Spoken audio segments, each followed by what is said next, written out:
911 emergency, what are you reporting?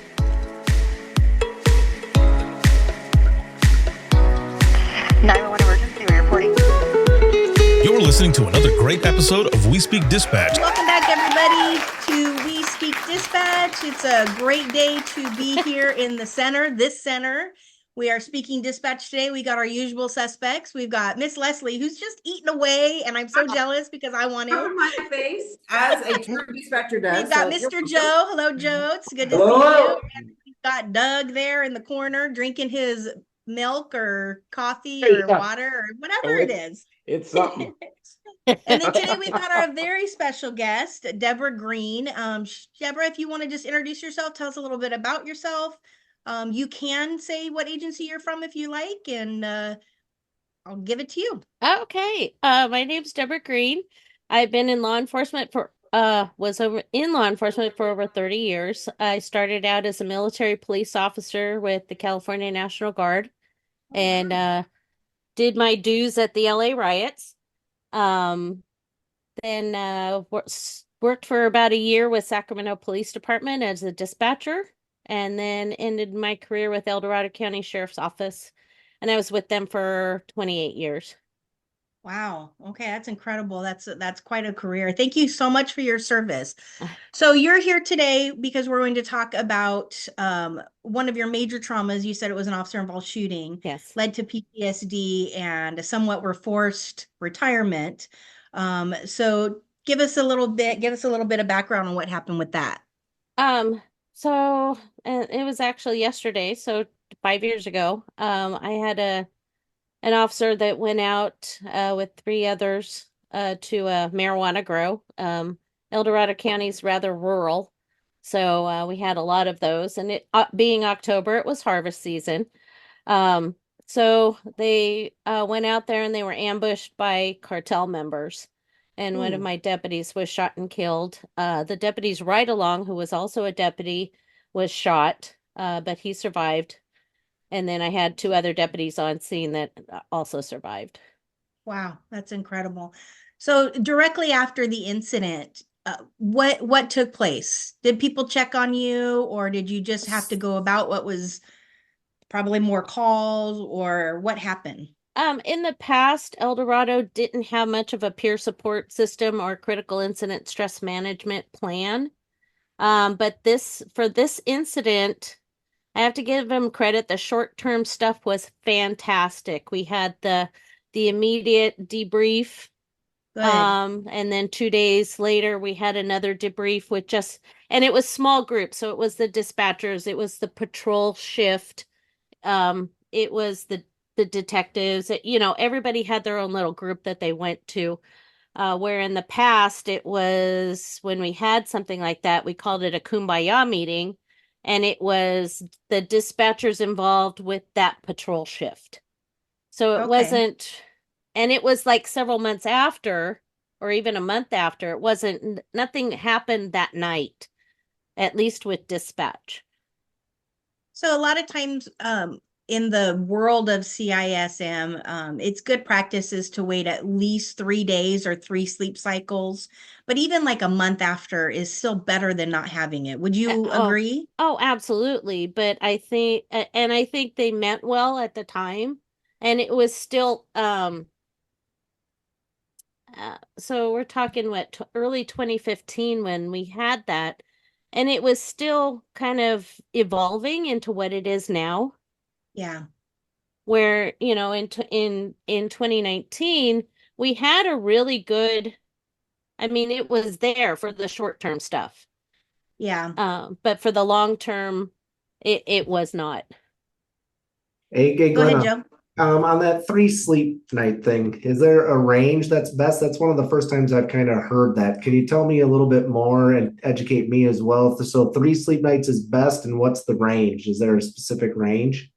You just don't want to do a critical incident debrief before 2 to 3 sleep cycles, because your brain is processing the trauma. And so it's opening a filing cabinet, it's pulling a file out, and it's trying to put those memories into this file. And it takes a little bit for the brain to kind of process that and get it to that file. And then in order to start putting the file away, you want those sleep cycles where your brain is processing all that trauma. That's why sometimes you'll have nightmares or you won't be able to sleep because your brain is so active. But giving your brain time to rest so that it can regenerate, what's going on as far as like your short-term memory and your long-term memory. Same like with your physical, like the physical symptoms of trauma. Sleeping through that, it's giving your body time to process the cortisol, process the adrenaline, and it usually takes 2 to 3 sleep cycles to kind of feel like you're getting back to some semblance of normalcy. One follow-up question for the managers, supervisors, leaders out there, Glenna, because you're teaching me a ton. So if we check on our employees, right, or if I was to check on Deborah like right after the event happened, should I follow that up a second time, or should I wait to check on Deborah, or kind of guide me when as a manager or leader of the department, do I check on the employee? There's different steps. You have psychological first aid, which is immediately after an incident. And so, Deborah, that sounds like they did a really good job in getting to you. And all that is you're checking on their physical well-being. You're addressing the physical symptoms that they're having. Their kind of their adrenaline dump is kind of going away. So they could either be really tired, you need to get them off the radio, et cetera, et cetera. They may be really thirsty, we need to get them some water, maybe hungry, want to get them some food. Then you have diffusings, which can take place in the interim before a debriefing. So that would be kind of your follow-up, maybe the next day, at the end of shift. The most important part with dispatchers or with officers is in the immediate aftermath that they're physically safe wherever they are, so that they're not hypervigilant, so that they know that if they let this down, they let it down their hypervigilance and the physical symptoms start, they know that they're physically safe. And that kind of triggers the brain to start processing it. And then again, 3 days after a critical incident, and you usually, I mean, in my opinion, you want to get a clinician in there to facilitate your debriefs because they have a certain process. But if not, and you have a peer support team, have them start it and have them do it. It's better than nothing. So, and I'm like soaking this in, like, and I know that Deborah, this was an incredibly difficult incident, and, it started the process that, of where you are right now. And that's really where, I'm looking at, okay, this happened. And you talk about yesterday was your 5-year anniversary, so to speak. So, how have you grown? What have you learned? How are you processing now and giving back to the profession? Because there's so many people out there that are probably sitting in that very same seat, but maybe they didn't have the support you had or the agency behind them or just the education that you, so what has been that process over the course of the 5 years, and where are you now? So the first year, because I had issues in 2015 with my open heart surgery, I started down a mental health journey there. So I was familiar with therapy and support groups and things like that. But in 2019 when this happened, the next day I made an emergency appointment with my therapist or to get therapy with my therapist. And then also a friend of mine was peer support with her department, so I went and spent a couple hours with her afterwards too, just talking and being in a safe space rather than just sitting at home in 4 walls and being in my head. I think that's really important within the first few days is getting out and just talking about it, writing it down, just so that you can get into that processing mode. But for the first year, right after this happened, we went into COVID lockdown. So it was really hard. That's right. So it was really hard for me to get therapy on a continuous basis that first year because they were still working out the bugs with Kaiser for telehealth for mental health. Oh yeah, and they were inundated. If it was Kaiser, they were so inundated. Exactly. And so I couldn't go in because of COVID, and they were having problems with telehealth. So I really didn't get much therapy from March of 2020 until for about a year because of things. Because I of have to, things, because of because of COVID, because the things, world's because Society, things. changed. yeah. But there was no follow-up within the department to make sure that I was still continuing. Yeah, and that's huge. It's That's very big. probably I one of mean, the biggest for the short one of the term, they biggest were reasons great. Yeah. people end up with PTSD, and agencies go, okay, lesson learned. Yes. So have you do you know if your agency now has like a plan in place for long-term follow-up? Because of the current administration, and they shall remain nameless, I have no contact with the department anymore. Okay. My, okay. There's So reasons. I have a question, Yeah. and and Deborah, for you, and then Glenna, maybe you can frame it differently then. But we always talk about in some of our classes, if you had a magic wand.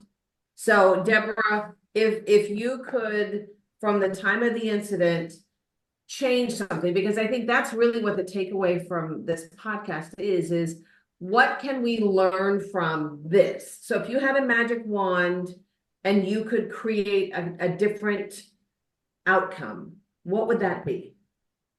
To get supervisors and managers and administrations trauma informed.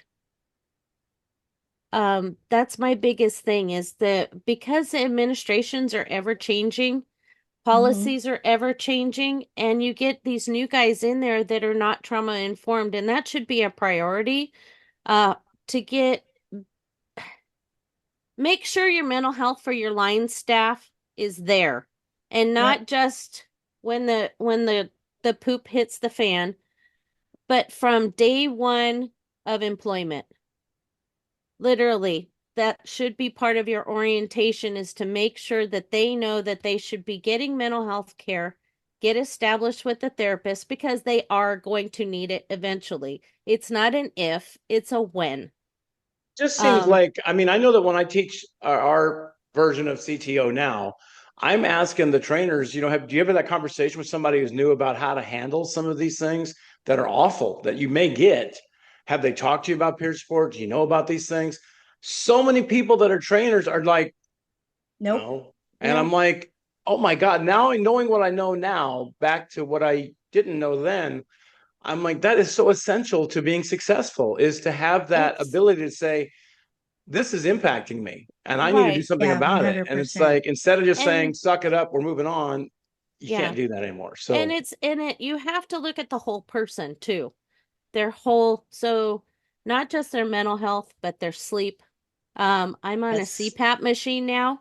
I can't tell you, I have never gotten this good of a sleep in 30 years. You're But, finally sleeping. I'm finally sleeping, but making sure that, they're going to the doctor on a regular basis, because heart issues, with officers, even with dispatchers. I mean, dispatchers used to live on caffeine and cigarettes, you know? Oh, we used to? Well, yes, we we did. used to, yeah, we used to.